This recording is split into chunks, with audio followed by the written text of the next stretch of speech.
E aí, moçada, vamos fazer a revisão rapidinho de geografia aí para você fazer a prova amanhã, dia 14/8, beleza? Sexto ano.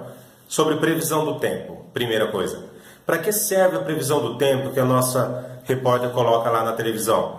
Para prevenir, para tentar prevenir, para identificar possibilidades. E como que ela acerta ou pode acertar? Simples. Ela verifica através de alguns equipamentos, ela recebe a informação da estação meteorológica e daí fala que possivelmente vai ter chuva. É lógico, só pode ter chuva se atingir próximo a 100% e chegar no 100% da umidade atmosférica. Aí pode acontecer chuva. Ainda tem as condições de vento, formação de nuvem e tudo mais. Mas o que é então a previsão do tempo? É um estudo que verifica possibilidades de ocorrer alguma coisa. Chuva, nevada, ventania e assim por diante. Tá certo? Mas por que é importante, dentro da previsão do tempo, a gente começar a prever isso? Para precaver nossas ações. Se vai chover, eu vou me prevenir, vou colocar uma roupa adequada, vou me organizar para ir até certo lugar de carro, levar um guarda-chuva e assim por diante. Tá? E as diferentes estações do ano, a gente começa a perceber onde chove mais e onde chove menos. Ok?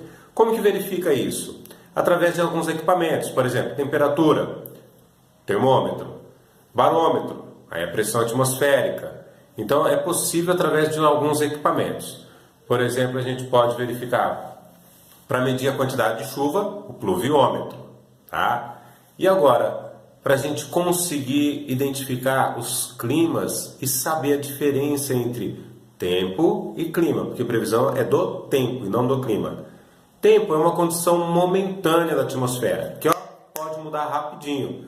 Agora, o clima é uma sucessão repetida ao longo dos anos, a cada 20, 30 anos de análise, que vai identificando as possibilidades de repetições de chuvas, repetições de altas temperaturas e baixas temperaturas, período de verão, período de inverno, e daí dá a formação do clima. E tem diferentes tipos de climas no mundo todo. Qual a importância para nós seres humanos, identificar esses diferentes tipos de climas? Simples, para saber aonde que a gente vai morar, qual tipo de atividade econômica a gente vai desenvolver, como a gente vai viver nesse local, que tipo de roupa, agricultura, pecuária, indústria e assim por diante. É aí que a gente começa a identificar como viver e como desenvolver o local, conhecendo o clima, tá certo? Vamos lá, continuando. Mas olha só, como que a gente verifica? Existem alguns fatores e elementos climáticos. Quais são esses fatores? O que são esses fatores?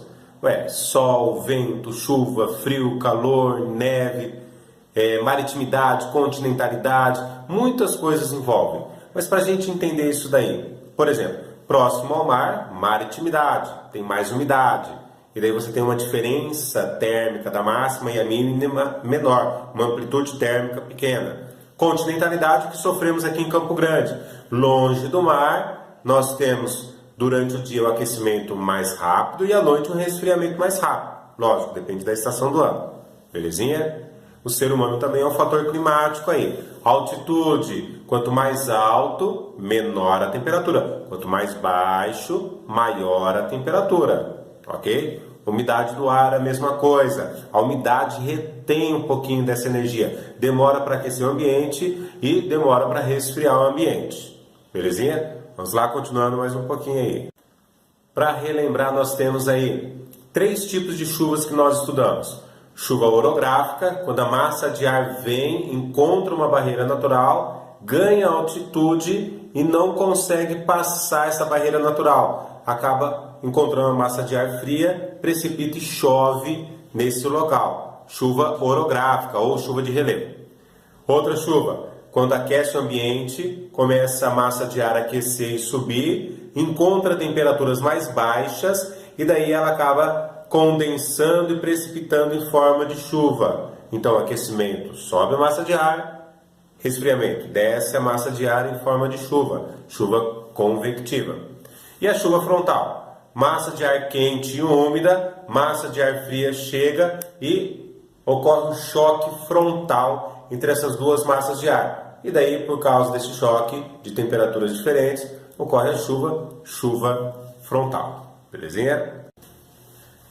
Com relação às zonas térmicas da Terra, identificamos que os paralelos com o nome próprio, linha do Equador, Trópico de Câncer, Trópico de Capricórnio, Círculo Polar Ártico e Círculo Polar Antártico, acabam delimitando algumas ações por influência dos raios solares. Quanto mais perto da linha do Equador, mais quente. Quanto mais longe da linha do Equador, mais frio. É a latitude, correto? Então, nós identificamos o seguinte: entre o Trópico de Câncer e o Trópico de Capricórnio, toda essa área nós chamamos de zona tropical ou intertropical. Da linha do Trópico até a linha do Círculo Polar, da linha do Trópico até a linha do Círculo Polar, essa área, zona temperada do norte e temperada do sul. Da linha Círculo Polar Ártico ao norte e do Círculo Polar Antártico ao sul, são as zonas polares, as regiões mais frias do planeta. Dá uma olhadinha nos tipos de clima para fazer uma relaçãozinha. Clima tropical, característica principal que tem: verão quente e chuvoso, inverno frio e seco. Clima subtropical, as 4 estações do ano bem definidas. Clima equatorial, onde apresenta temperaturas elevadas o ano inteiro e chuva em abundância o ano todo. Revisa lá uma revisãozinha simples, faça uma correlação rápida para você identificar. Coloca uma perguntinha e a característica principal. Não precisa de muitos detalhes não, tá ok? Vamos lá. Outra coisa importante que você não pode esquecer: estudar o mapa do Brasil, localização dos estados e das capitais, tá? Você tem que saber o estado onde fica no Brasil, naquele território, e qual a capital daquele estado. Não precisa saber a localização da capital. Outro que eu vou cobrar é o mapa da América do Sul. Tem que saber o nome do país e o nome da capital de cada país, ok? Isso daqui foi só para relembrar você bem rapidinho, ó, muito rápido. Um beijo, boa prova amanhã, boa revisão. Tchau, tchau.